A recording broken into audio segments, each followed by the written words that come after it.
안녕하세요 여러분, 즐거운 평일입니다. 자, 오늘도 코스피와 코스닥은 디커플링이 되면서 마무리가 되었습니다. 코스피 같은 경우에는 0.89% 상승으로 마감이 되었고, 코스닥 같은 경우에는 플러스 2.11% 상승으로 마감이 되었습니다. 전날 미국과 유럽 증시는 우리나라와 아주 비슷한 모습을 보여주었습니다. 특히 다우지수 같은 경우에는 코스피와 상승률도 똑같이 0.89%로 마감이 되었고, 유럽의 대부분의 지수들은 1% 이상 상승으로 마감이 되었습니다. 그리고 중국에서는 수출 무역 지수를 발표했는데 생각보다 아주 좋은 모습을 보여주었고, 덕분에 오늘 전 세계 증시가 모두 상승으로 마감이 되었습니다. 특히 우리 증시의 걸림돌이었던 미중 무역 협상도 오늘 류어 부총리가 미국에 전화를 하면서 미중 무역 협상이 상당히 매끄럽게 마무리가 될 거라는 전망도 나오고 있습니다.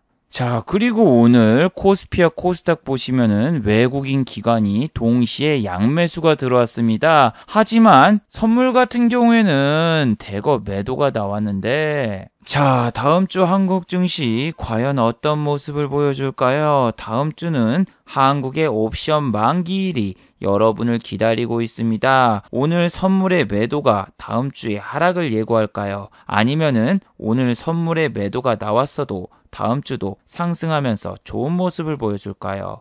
오늘 이 시간에 한번 알아보도록 하죠. 자, 지금 시각이 5시 56분입니다. 시간의 단일가 유럽장, 미국장, 그리고 야간 선물도 다 끝나지 않았습니다. 그래서 몇 가지는 배제를 해보고 진행해 보도록 하겠습니다. 자, 그럼 먼저 해외 시황과 국내 시황, 그리고 이번 주 특징주를 한번 살펴보도록 하겠습니다. 자, 그럼 먼저 해외 시황입니다. 자, 먼저 다우지수입니다. 다우 어제 플러스 0.89%로 마감이 되었습니다. 장중에 플러스 1.82까지 올랐다가 다시 상승분의 반을 반납하면서 이렇게 마무리가 되었는데, 자, 어제 제가 올렸던 영상 보신 분들 다들 아시죠? 지금은 코스피와 코스닥도 디커플링이 나오고 있고, 미국의 다우지수와 나스닥도 디커플링이 나오고 있습니다. 디커플링이 나오는 이유는 어제도 말씀드렸듯이 다우에는 MS라던가 애플, 아마존, 페이스북, 구글 등이 상장이 되어 있지 않고, 항공주임, 보잉, 델타항공, 그리고 월마트라던가 실물 경제에 포함된 주식들이 많이 포함이 돼 있기 때문에 실적 혹은 경제지표가 나올 때마다 흔들린다. 그리고 한국의 코스피도 마찬가지다. 한국의 코스피도 오늘 보시면은 1.47까지 올랐다가 종가에 그냥 다 빼버려서 플러스 0.89%로 마감이 되었는데, 이게 지금 코스닥이랑 코스피하고 완전히 달라요. 코스피 같은 경우에는 이렇게 오르다가 막판에 좀 빠지는 경향이 있고, 코스닥은 그냥 우주 돌파예요. 우주 돌파. 끝까지 올라가는 그런 성향이 있는데, 우리나라 코스닥에는 제약바이오가 상장이 돼 있고, 전날에 나스닥 바이오 헬스케어가 이렇게 오르면은 우리나라 기본적으로 셀트리온 헬스케어라던가 셀트리온 제약 등 시총 상위주가 전부 갭상으로 시작하면서 돈을 별로 안 들이고도 코스닥 지수가 그냥 휙휙 올라갑니다. 거기다 진단키트 관련주라던가 이런 애들도 미국에서 뭐 수출했다 하면은 시가총액 상위주에 있는 이런 시젠이라던가 이런 애들이 그냥 휙휙휙 올라가서, 코스닥은 코스피와 달리 오히려 쉽게 올라가고, 코스피 같은 경우에는 지금 삼성전자와 삼성전자 우, 그리고 삼성바이오 로직스, 삼성전기 등 시총 상위주가 움직여야 되는데, 오늘 보시면 아시죠? 삼성전자 죽어도 안 올립니다. 외국인 진짜 죽어라 팔더군요. 개인과 기관이 이렇게 떠받쳐가지고 계속 올리려고 해도 역부족이었습니다. 그래도 오늘 거래소 코스피 같은 경우에는 외국인이 매수했는데요 라고 하시는 분들은 오늘은 삼성전자를 팔고 희한하게 하이닉스를 사더군요. 어제 반도체 코스닥 소형주 그리고 중형주가 올랐었는데 거꾸로 됐습니다. 하이닉스가 원래 먼저 오른 다음에 걔네들이 나중에 따라가는 형식이 돼야 되는데, 지금은 어떻게 된 게 코스닥의 반도체 소형주 중형주가 오른 다음에 하이닉스가 오르고, 그리고 수급이 양매수가 이렇게 들어왔는데, 전날 뭐 미국의 마이크론 테크놀로지가 급등하거나 그런 모습은 전혀 나오지 않았습니다. 그래서 삼성전자라던가 하이닉스 같은 경우에는 별로 기대를 안 했지만 보셨습니다만 오늘 아침부터서 S&P 500과 나스닥 야간 선물이 상승으로 시작을 했고 장중에 1% 이상 상승을 했었죠. 자, 보시면은 1.28, 1.29 이런 식으로 장중에 S&P 500과 나스닥 야간 선물이 폭등을 하면서 하이닉스라던가 기타 주식들이 모두 다 상승으로 마무리가 됐는데 삼성전자만 오늘 보합으로 끝났죠. 근데 시초가가 0.61이니까 결국에는 오늘 또 음봉으로 끝났어요. 그래서 여러분 지금 다우를 보면은 한국의 코스피랑 비슷해요. 저 어제 다우 잠 안 자고 다 지켜봤는데 또예요. 또 장막판 10분 전 혹은 장막판 1시간 전에 다 빼버려요. 자, 보세요. 어제 3시 47분이었죠. 나스닥 같은 경우 1.31이고 다우 같은 경우에 0.96인데 1시간 남은 상황에서 그냥 빼버리고 심지어 코스피하고 플러스 0.89 아주 친구를 먹었네요. 아주 도원결의를 맺어야 돼 이거. 그래서 지금은 미국을 보셔도 아시다시피 나스닥이 잘 가고 있고 한국도 코스피가 아닌 코스닥이 잘 가고 있기 때문에 코스닥의 중형주, 소형주를 노리는 게 좋습니다. 자, 그리고 나스닥 같은 경우에는 1.41로 마감이 됐고 장중에 1.83까지 올랐었죠. 어제 그런데 다우하고 나스닥이 좋은 일이 있었을까요? 좋은 지표 안 나왔어요. 예를 들면 어제 영상에서 말씀드린 미국의 실업급여 청구자 수 좋게 나왔을까요? 한번 확인해보죠. 자, 지금 미국의 실업급여 청구자 수가 나왔죠. 총 3,350만 건이고 어제 한 주에 316만이었습니다. 예상치는 얼마였다? 305건. 그러니까 예상치보다 훨씬 더 높게 나왔으니까 이건 악재로 작용이 돼야 됩니다. 분명히 실업보험 청구자 수가 악재로 적용이 돼야 되는데 어떤 기사가 나왔나 여러분 한번 확인해 보셨나요? 예, 미국 증시가 미국의 실업 증가 둔화세에 상승을 했다. 이런 식으로 뉴스가 나왔습니다. 분명히 지난주에는 이 예상치에서 조금만 더 올라가도 실업자가 증가해서 다우지수가 나스닥이 폭락을 했다. 지난주에 분명히 기사가 나왔었죠. 지난주에 이렇게 폭락했을 때는 온갖 지표를 다 집어넣어서 지표가 잘 안 나와서 내렸다고 하더니 이번에는 또 다른 모습을 보여주었어요. 다우지수가 중국의 수출이 호조세를 보이고 있다. 그리고 중국이 회복되고 있으니까 다른 나라들도 회복을 할 것이다 하면서 경제 재개 기대감에 올랐다고 하는데 중국의 경제 지표도 하나하나 뜯어서 보면은 참 웃깁니다. 뭐냐면은 보시면은 제조업 PMI 지수라던가 이런 것도 보면은 예상 평균치보다 낮게 나왔어요. 그리고 기대치에 못 미쳤는데 4월달 치고는 잘했다. 이런 뉴스가 나오고 있고 분명히 4월 수출 물량이 증가한 거는 1분기 공급 제한으로 밀린 주문이 일부 반영됐기 때문에 이렇게 나온 건데 일단 시장에서는 일단은 4월달 기대치에는 못 미쳤지만 예상외로 선방했다 이런 식으로 하면서 그냥 다 올리는데 이게 말이야 방구야. 저는 진짜 막 예상치를 엄청나게 높게 나오거나 갑자기 막 중국 시장이 회복이 됐나 그렇게 해서 오른 건가 딱 살펴봐도 그것도 아니고 고용지표도 역시 불안정하고 이런 상황인데 영국과 유럽 그리고 심지어 일본도 경제 재개를 하겠대요. 일본 같은 경우에는 올해 이번 달 말까지 원래는 비상사태를 연기해서 이번 달 말까지 뭐 헬스장이든 영화관이든 전부 다 봉쇄령을 내렸는데 그냥 5월 14일 날 다시 개장하겠답니다. 분명히 5월 30일까지였는데 그 전인 5월 14일 날 비상사태를 조기 해체할 거라고 하고 영국 같은 경우에는 하루 신규 사망자가 폭증을 하고 500명이 넘는데 다음 주부터 봉쇄를 완화하고 경제활동을 재개하겠다. 프랑스도 그렇고 이탈리아도 그렇고 계속 그냥 완화에다가 봉쇄 조치를 풀겠다. 이런 뉴스밖에 안 나와요. 그래서 지금 경제재개 완화 정책에 유럽도 그렇고 미국도 그렇고 계속 오르고 있는데 뭐 2차 감염이 나오든 말든 그냥 전 세계적으로 우리가 면역력을 기르자 혹은 백신 나올 때까지 언제 기다리냐. 그냥 국민투표 때리고 진짜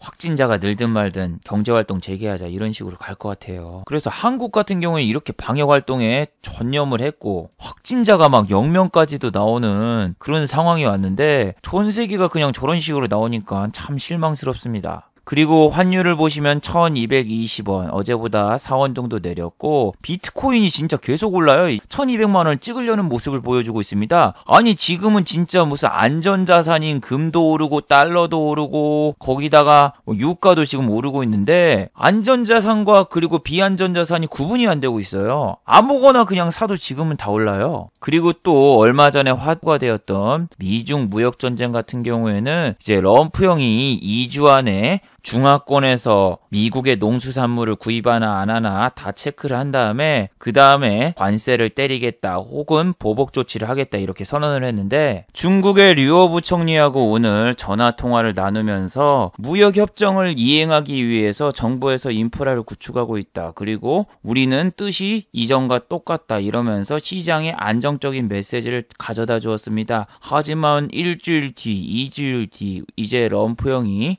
약속 이행을 안 했다 하면서 또 추가 관세를 때릴 수 있는 가능성은 여전히 남아 있어요. 그래서 일단은 시장이 약간은 안도의 한숨을 쉬었지만 아직까지는 긴장의 끈을 놓을 수 없는 상황인 건 맞습니다. 특히 앞으로 남은 또 경제 지표가 뭐 소비 심리 지수라던가 혹은 뭐 서비스업 지수라던가 혹은 이제 서비스업이 포함된 회사들의 실적이 다음 주에 이제 다 나올 텐데, 그런데 서비스업에 포함된 회사들이 대부분 다우에 있기 때문에 다우는 또 24,000을 돌파하기 힘들고 주춤주춤 거리는 모습이 나오지 않을까 그런 생각을 합니다.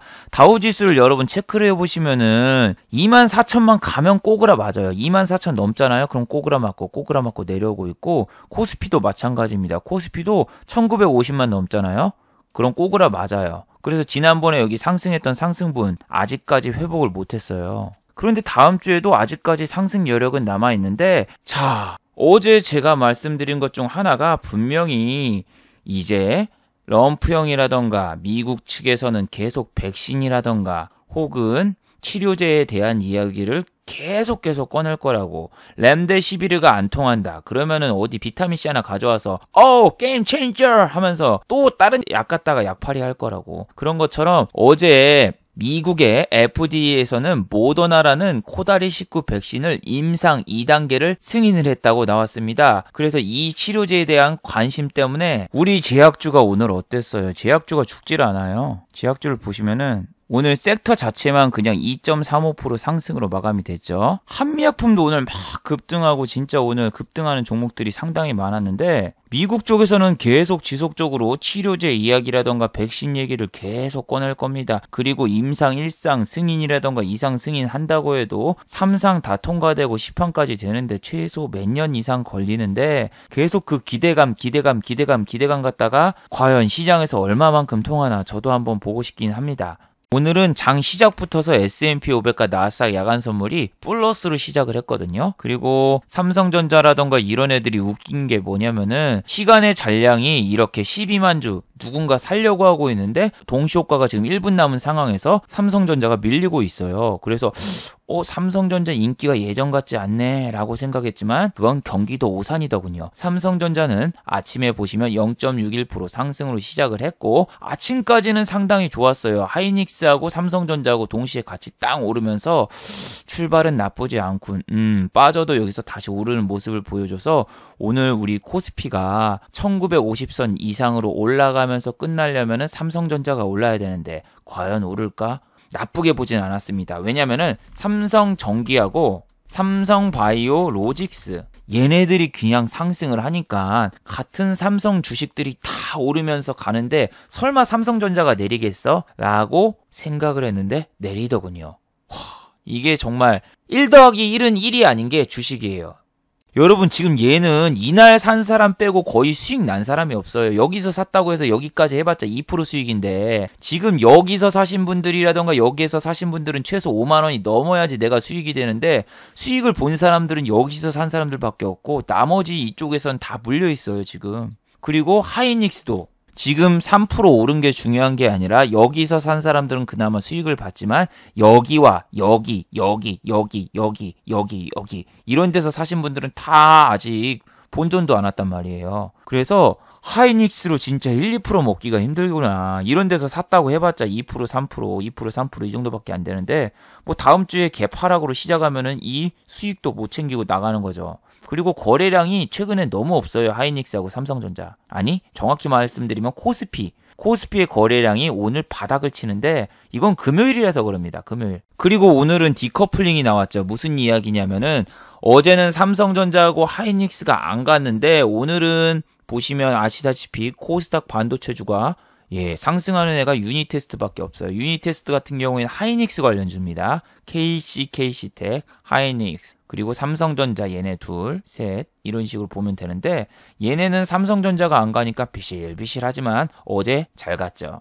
그리고 KC 같은 경우에는 호가가 너무 얇은 종목이고 좀 페이크가 많아요. KC텍은 이 대주주가 일부러 증여세 적게 내려고 자꾸 주가를 낮추는 개떡 같은 경향이 있어서 제가 좀 피한다 말씀드렸고, 아침에 그냥 지수가 폭등하니까 삼성바이오 로직스하고 현대차 모든 시총 상위주가 다 달려갑니다. 지수가 그냥 요거 따라서 가. 이게 지금 주식이 너무 쉬워요. 무슨 얘기냐면 S&P 500과 나스닥 야간 선물이 내리잖아요. 올라갈 때 그냥 아무 종목 사면은 다 올라. 그리고 수익이 제가 지금 몇 연승을 했는지 셀 수가 없을 정도로 계속 이기기만 했거든요. 근데 아니 이건 진짜 제가 잘한 게 아니라 하루에 막 1000종목씩 오르는데 그 항공주하고 호텔, 관광, 레저 거기만 안 때렸으면 무조건 수익 보는 구조가 지금 계속 나오고 있어요. 그래서 저는 자만을 하지 않지만 이 지금 시장이 초등학생도 수익 낼 수 있어. 무슨 얘기냐면은 한 11시 때까지 기다렸다가 얘네가 마이너스로 가고 있잖아? 근데 마이너스로 가고 있는데 플러스로 전환해. 그럼 그때 그냥 따라 들어가서 사면 무조건 수익 보는 이상한 구조가 나오고 있습니다. 이상한 구조. 오늘도 이거 지수 급등하길래 외국인 기관 사겠지. 얘네들 또 매수 들어오나 했더니 아침부터서 그냥 풀매수가 들어왔습니다. 외국인 기관 이렇게 사고 있고 외국인도 같이 따라 삽니다. 그리고 오늘 외국인 기관 양매수가 들어오고 개인만 팔았는데 이게 진짜 나쁜 게 이거 외국인이 장 막판에 선물 던진 거 보셨어요? 선물? 다음 주는 우리가 옵션 만기가 있기 때문에 옵션을 노린 건지 현물을 사고 선물을 그냥 패대기를 치면서 막판에 던지는데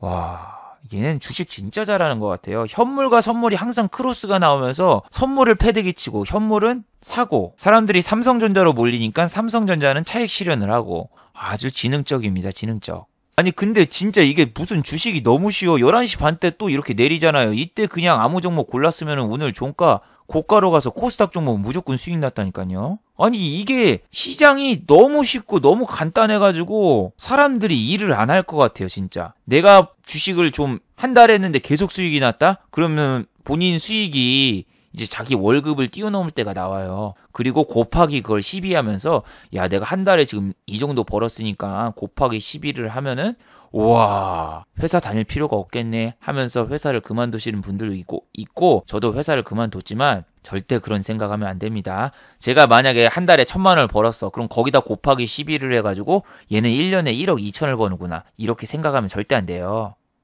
여기 이렇게 막 한 달에 1000만 원 찍어보기 막 이런 걸 했었는데 이거 1000만 원 번다고 해서 제가 매달 1000만 원을 벌거나 혹은 그 이상 벌거나 그러지 않습니다. 1000만 원 버는 날이 있으면 1000만 원 날리는 날도 있고 반대로 2000만 원 날리는 날도 나와서 그렇게 못 돼요. 특히 3월 같은 날 어떻게 수익을 내요. 1000종목이 내리고 20종목밖에 안 오는데. 오늘은 그런데 매매가 너무 쉬워서 딱히 뭘 설명할 것도 없어요. 여러분 오늘 어떤 쪽 보셨어요? 전기차, 뭐 삼성전기 이런 애도 잘 갔고 유니테스트, 하이닉스 따라가는 종목 그냥 따라갔어도 수익을 먹었고 그리고 KH바텍처럼 11시 반 때 얘도 요렇게 공략해가지고 금방 먹을 수 있었는데 아니 이게 지금 다 비정상이야 비정상. 그냥 종목들이 대놓고 들어와라 이런 식으로 지금 자꾸 꼬드기고 있는 느낌이 들어서 전 좀 찜찜하더군요. 저는 하루에 한 종목밖에 매매를 안 하는데 자꾸 수익이 너무 빨리 나니까 또 매매하고 싶어요. 보통 한 30분 매매. 저는 초시계를 세워놓고 30분 안에 매매하고 나오는데 옛날에는 30분 안에 아슬아슬하게 슈팅이 나왔는데 지금은 들어가면은 5분 안에 슈팅이 나오거나 10분 안에 슈팅이 나와가지고 너무 수익이 빨리 생기니까 한 번 더 매매를 해야지 이런 생각이 머릿속에 지금 사로잡혀 있고 5월달 생활비를 지금 매딜이야 5월 8일밖에 안 됐는데 다 찍었어요. 어린이날 빼고 근로자의 날 빼면은 매매한 날도 별로 없는데 벌써 이게 다 찍혀버리니까 이건 내가 잘한 게 아니라 시장이 미쳤구나. 그리고 이 호텔이나 면세점이라던가 뭐 쇼핑 관련주 그쪽만 공략 안 하면 무조건 먹는구나.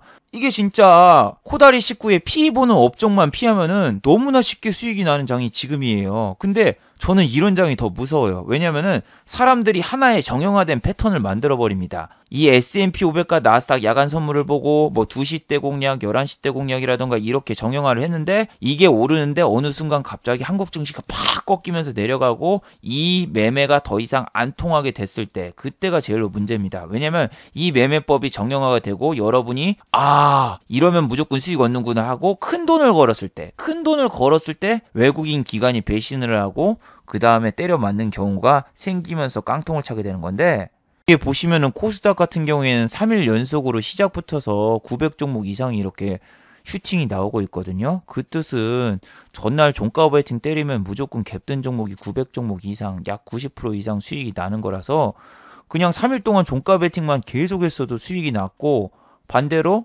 지난번 무역전쟁 한다고 해서 히토류 관련 주를 때렸거나 파미셀, 지난번에 뭐 있었죠? 길리어드 사이언스사에서 렘데시비르 FDA 공식 승인 났다. 이런 뉴스만 믿고 때리신 분들 피눈물 나고 있죠. 피눈물 나고 있어. 왜? 히토류 전쟁할 것처럼 또 무역전쟁, 제2의 무역전쟁이 시작된다. 럼프 형이 말하니까 이런 데 따라 들어갔는데 3일 동안 계속 내리고만 있고.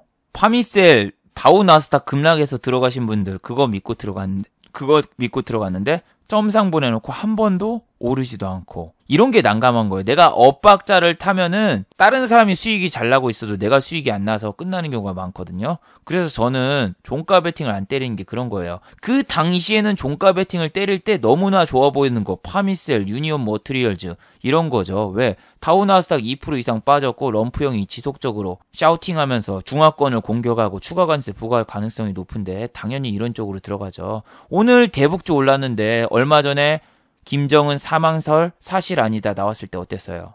아니 그래서 아리송이에요. 분명히 대북주 리스크가 사라졌으니까 대북주가 급등해야 될 자리 급등할 거라고 모두가 생각하고 있는데 오히려 안 가고, 흥구석유라던가 유가 관련주? 아니 유가가 지금 계속 올라가지고 10%라던가 20% 올랐는데 주가는 오히려 더 내리고 있고. 이게 해석을 어떻게 하느냐가 아니라 결과가 나온 다음에 사람들이 해석을 하고 뉴스를 쓰니까 그냥 끼워 맞추기야, 끼워 맞추기. 아니 그래서 아리송이에요. 분명히 대북주 리스크가 사라졌으니까 대북주가 급등해야 될 자리 급등할 거라고 모두가 생각하고 있는데 오히려 안 가고, 흥구석유라던가 유가 관련주? 아니 유가가 지금 계속 올라가지고 10%라던가 20% 올랐는데 주가는 오히려 더 내리고 있고. 그리고 실적 나온 회사들을 하나하나 살펴보시면은 BGF 리테일 아시죠? 우리 편의점 관련주. 편의점 관련주인데 오늘 아침에 급락을 했습니다. 마이너스 6.23으로 시작했고 종가 역시 동일했는데, 자, BGF 리테일 실적이 발표가 되는데 실적이 매우 부진했대요.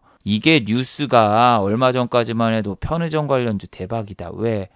코다리19로 인해서 마스크 사용을 많이 했고 마스크를 사기 위해 편의점을 가고 약국을 가고 그러면서 매출이 편의점이 어마어마하게 늘어났을 것이다. 이렇게 얘기한 언론들이 많았지만 저는 생방송에서도 보여드렸고 여러분에게 매번 보여드렸죠. 보시면 아시다시피 여기 보세요. 임대 23평에서 편의점 자체가 망한 거 한 10장 정도 보여드렸죠. 남포동이라던가 부산에 이 코다리19가 1월 달부터 퍼지면서 요런데 장사가 안 되기 시작하더니 편의점이 가장 빨리 망했어요. 근데 편의점은 원래 지난 최저임금 상승한 이후에 24시간 영업을 안 했고 알바생도 거의 안 뽑고 아저씨가 그냥 죽어라 혼자 영업하면서 버티다가 결국에는 이번 사태가 터지면서 폐업을 했는데, 편의점이 이번에 실적이 안 좋은 건 바로 그거예요. 공항과 대학가, 관광지에 위치한 매장 비중이 너무너무나 많았다. 그래서 상대적으로 타격을 입을 수밖에 없었다. 예, 맞는 말이죠. 남포동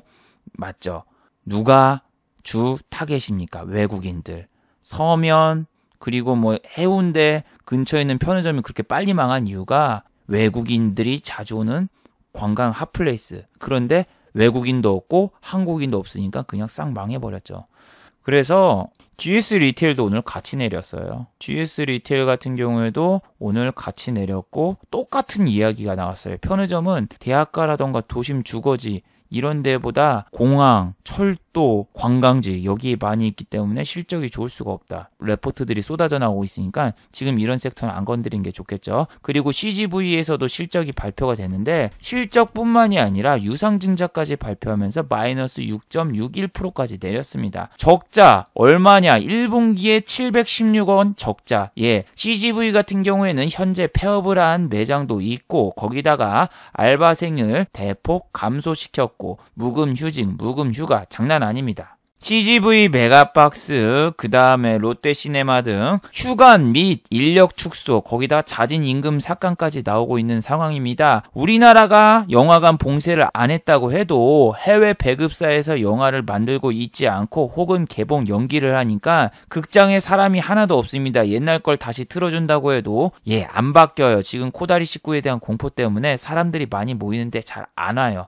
그렇기 때문에 앞으로도 극장의 수요는 늘어날 거라고 전혀 보이지가 않고 있고, 이게 문제가 뭐냐면은 적자가 이렇게 나와버리잖아요? 그럼 유상증자를 때려요. 개인 대상으로 유상증자를 때려버리니까 이게 문제예요. 적자 나는 회사들이 유상증자를 때리고 그 타격은 고스란히 투자자분들의 몫이 되는데, 하나투어 적자 났는데 오늘 이상하게 아침부터서 모두 투어가 상승을 하더군요. 상승을 했다가 중간에 다시 상승분의 반을 반납하고 나왔는데, 이런 애들 실적도 나오잖아요. 당연히 마이너스입니다. 물론 모두 투어는 엊그저께 실적을 발표했어요. 적자인 것도 당연한데 적자가 계속 쌓이면은 유상증자를 때리거나 혹은 뭐합니까? 전환사채 발행을 하거나 감자를 하거나 여러 가지 조건이 많습니다. HLB가 정말 나쁜 게 뭐 주가가 오르려고 하면은 자꾸 유상증자 때리고, 그래서 HLB 주가가 최근에 어때요? 얘만 부진해요. 얘만 부진.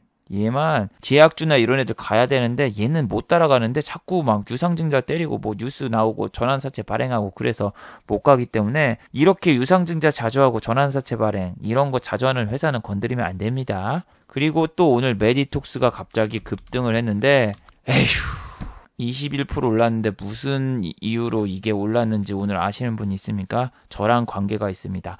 어머, 천재님이랑 관계된 거라면은 설마 여자친구 관련주인가요?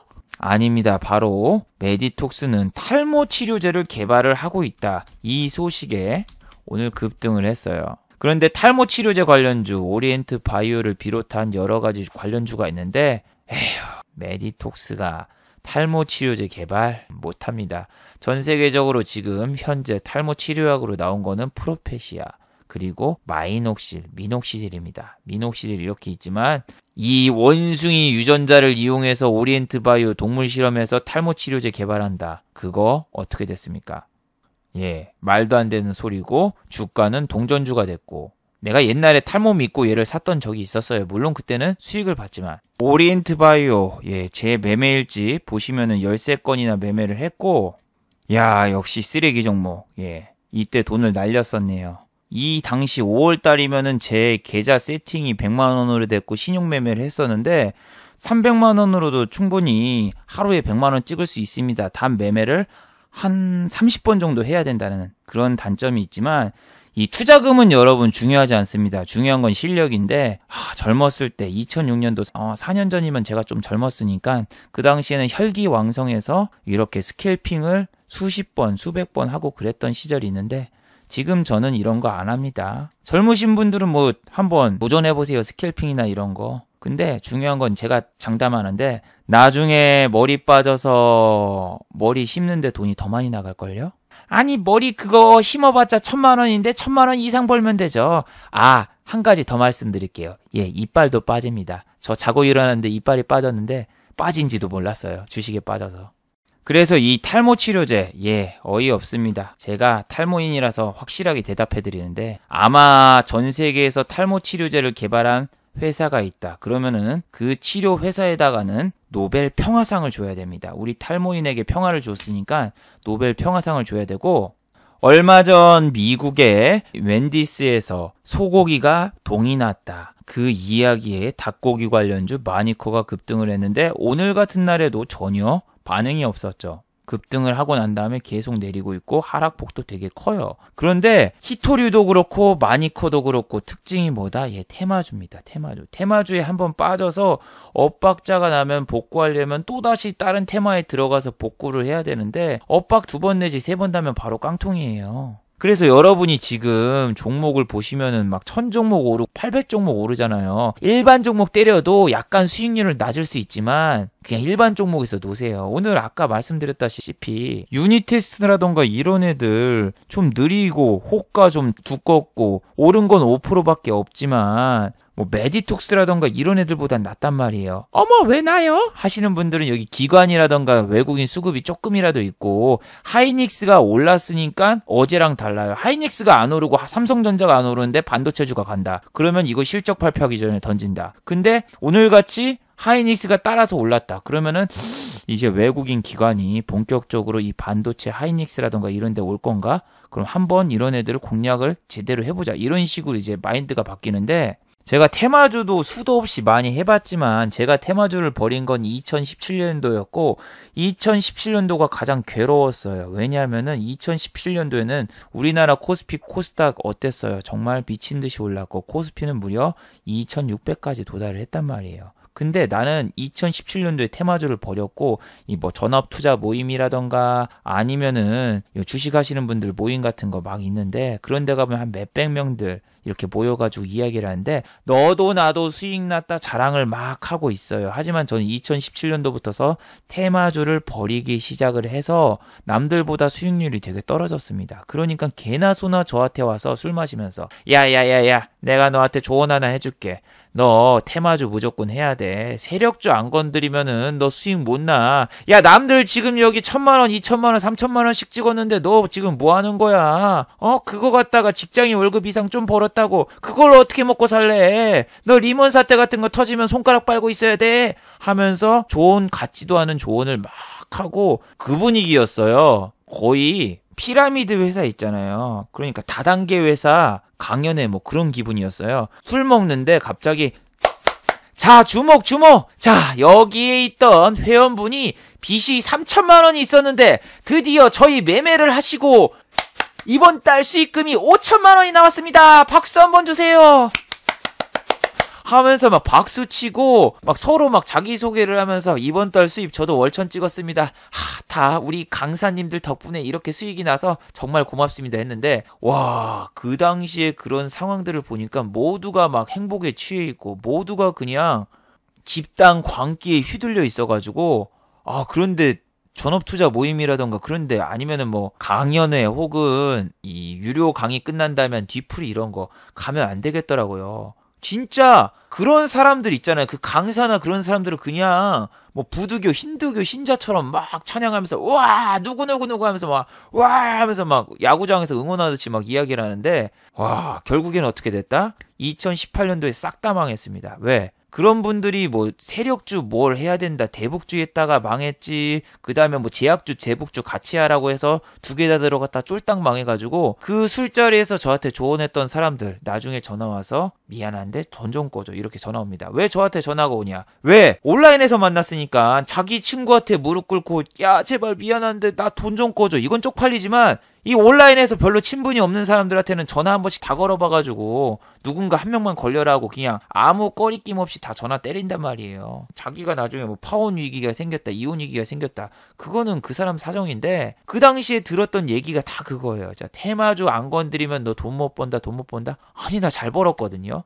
일반인 월급보다가 아니라 그냥 되게 잘 벌었었어요. 근데 사람들이 누구는 얼마 벌었대 누구는 얼마 벌었대 이렇게 비교하기 시작하면서 수익금에 만족을 못하고 나가더니 뭐 외제차 사질 않나 그 다음에 또 뭘 샀더라 뭐 루이비통 백을 사서 아내한테 주질 않나 뭐 하면서 흥청망청 돈도 쓰고 신용 풀베팅하고 뭐 하더니 2018년도에 그냥 싹 다 정리돼서 망한 거 보고 주식의 무서움을 확실히 알았고 지금도 주식이 저는 무섭거든요. 근데 시장의 두려움을 안 느끼고 매매하시는 분들이 많은데 그런 분들은 쉽게 깨지더군요. 쉽게 깨져. 몇 년을 못 버텨. 돈을 못 번 적이 없는 게 아니라 돈을 크게 벌었던 적이 있는데 그 크게 벌었을 때 생각 때문에 자꾸 베팅하다가 망하고 특히 장이 안 좋으면 해지 개념 주식 베팅하고 장이 좋으면 다시 정상주 왔다 갔다 하는데 그 사이클에서 한 번만 어긋나면은 그냥 바로 큰 손실이 오고 복구하려면 또 다시 테마주밖에 없단 말이에요. 자, 어제 다우데이터라던가 이런 애 상한가 갔을 때 제가 테마의 형성이 되려면은 최소 막 상한가 가는 종목들이 3종목이 나와야 된다. 막 그 종목에서 한 3-4종목 나오고 2등 주도 3등 주도 최소 막 20% 혹은 상한가 직전까지 막 끌어올리면서 좋은 모습을 보여줘야 되는데 다우데이터하고 다우기술 이 보안주 이거 별로라고. 왜? 개인만 이렇게 샀고 찌라시에 올렸죠. 뉴딜이라던가 이런 데 때문에 찌라시 때문에 올렸고 한국정보 인증. 이런 애들도 상한가를 말거나 위에서 놀아줄 수 있어. 이런 애들 소형주라서 충분히 갈 수도 있는데 그냥 위에서 쭉 올렸다가 장난치고 바로 확 빼버리는 거 보고 지금은 테마주를 너무 순환매가 빠르고 잠깐 이 테마 저 테마 아까 마니커도 그러잖아요. 닭고기 테마 잠깐 올려놓고 딴 데로 가버리고 히토리 테마 잠깐 올려놓고 딴 데로 가버리고 보안 테마도 잠깐 올려놓고 바로 다음날 딴 데로 가버리니까 다우 기술도 아침에 보세요. 아침에 그냥 살짝 띄워놓고 그 다음에 싹 다 빼는데 와 잘 빼더군요. 잘 빼. 와 내 몸매처럼 진짜 잘 빠졌어. 9시 10분까지 올렸다가 그냥 쫙 빼는데 종가 직전까지 빼는데 거래량을 보세요. 거래가 없어. 거래가 없는 게 문제야. 어제까지만 해도 거래가 막 폭발해가지고 이 종목이 세게 가고 세게 매매할 수 있구나. 종목 돈 좀 태워도 되겠구나 이 생각을 하는데 여러분 종목당 평균 거래량은 정말 중요합니다. 얘는 보면은 체결 강도가 78이라서 아침부터 별로였고 KC는 오늘 막 5% 6% 올랐다가 중요한 게 아니라 얘 거래가 너무 없어. 평소에도 거래가 별로 없어서 얘 같은 경우에는 3분 동안 거래가 없는 시간이 되게 많았거든요. 이때다. 여기 17분 18분 넘어가는데 여기 20분 22분까지 그냥 가죠. 2분 동안 거래가 하나도 없었어 KC. 근데 막 5% 6% 이렇게 오르고 있잖아. 근데 이거는 사주는 사람 파는 사람도 별로 없어서 얘는 종가 베팅 아니면 먹기 진짜 힘들거든요. 그래서 이렇게 거래가 없는 거 여러분 조심해야 돼요. 보세요. 호가도 얇아서 밑에 100주 1000주도 안 돼 있어서 1000만 원으로도 던지기 힘든 종목이라서 종가에 살아가지고 갭 확 떴을 때 아침부터 시초가 던지고 먹튀 하지 않으면 얘는 좀 먹기 힘들어요. 거래 시간을 보면은 여기 5분인데 여기 0분이죠. 그럼 5분 동안 거래가 600주밖에 없었어. 힘들죠. 그리고 유비케어 제가 매매 자주 하는 종목이고 11시 반쯤에 사가지고 한 5분 만에 슈팅 나오고 그런 적이 벌써 지금 몇 번이야. 여기서도 그랬었고 그리고 여기서도 그랬었고 너무 많이 나왔던 종목이고 유비케어, 유비쿼스 제가 가끔 매매하는 종목인데 오늘 상한가 갔죠. 얘가 상한가 간 이유는 녹십자 랩셀 헬스케어하고 이제 최대 주주 변경이 있었고 얘는 11시 반이나 11시 때 너무 매매하기 쉬웠습니다. 너무 쉬웠습니다. 8,500원대 깨지지 않는 거 보고 그때 사가지고 매매했으면 먹을 수 있는데 이때는 거래량이 별로 없었지만 저 같은 경우에는 돈이 별로 들어가지 않기 때문에 얘는 두 번 매매할 수 있었어요. 8,550원 이후 그 다음에 8,500원 뚫기 전에 여기 보시면은 8,500원 바로 뚫습니다. 8,500원을 11시 초반때 뚫었어요. 뚫었는데 여기서 빠지질 않습니다. 계속 지켜주면서 8,500원 지지되는구나. 여기서 던져도 이쪽에서 계속 사서 올려주는 거 보고 8,500원대 매수해서 8,550원에 한 만주 정도 걸려 있었거든요. 그때 매도 걸어놓고 혹은 반 던지는 그 전략으로 가는 게 가장 무난했어요. 이때 잠깐 8,500원 깨졌죠. 깨져도 무난해요. 무슨 얘기냐면은 금방 복구가 돼. 이게 거래가 많아서 그렇지 시간대 보면 한 1분 2분 만에 다시 끌어올리거든요. 이렇게 1분 2분 만에 다시 끌어올리고 8,550원대 한번 던져줘요. 왜냐면은 만주 걸려 있어요. 위에. 만주 2만주 걸려 있어가지고 8,550원만 가려면 계속 던지잖아요. 던지는데 그쪽에 걸어놔서 일단 반 던지고 시작해야 돼요. 좀 기다리면 오릅니다. 좀 기다리면은 8,550원 찍죠? 이때 나가주는 게 좋아요. 왜? 또 밀려. 8,560원, 70원 이렇게 가는 게 중요한 게 아니라 밀릴지 안 밀릴지 모르니까 일단은 던져주고 8,570원 뚫었지? 그러면 이제 8,600원 갈까? 안 가. 바로 또 밀려. 그래서 뭐 두 호가 더 먹으려고 괜히 하는 것보다 시간 낭비하지 말고 빨리 던지는 게 좋아요. 그래서 이쪽에서 8,600원까지 찍는데 11시 반으로 넘어가면 바로 또 밀립니다. 8,600원 찍어서 좋았다가 아니라 바로 다시 밀리면서 내려가거든요. 그래서 이 타이밍, 그러니까 8,520원 이전에 잠깐 사는 거 한 번 있었고 11시 반에 봤을 때는 8,400원대 사야 돼. 그땐 또 8,400원대잖아요. 이때 두 번 공략할 수 있어서 사골로도 매매할 수 있고 되게 푸짐했어요. 먹을거리가. 근데 이거는 지수가 이렇게 가니까 그래요. 지수 자체가 코스닥이 이렇게 쫙 올라가면서 같이 따라갔기 때문에 오늘 얘는 매매하기 되게 편했어요. 보시면 8,550원이 너무 안 뚫려. 뚫기가 힘들어. 여기서 막 만주 넘게 사도 안 가고 여기서 겨우 뚫고 그랬는데 결국에는 8,600원 뚫고 돌아가지만 이 과정이 있잖아요. 이 과정에서 여기서 한번 밀리기 때문에 그냥 8,550원 정도 수익 줬을 때 챙긴 게 좋아요.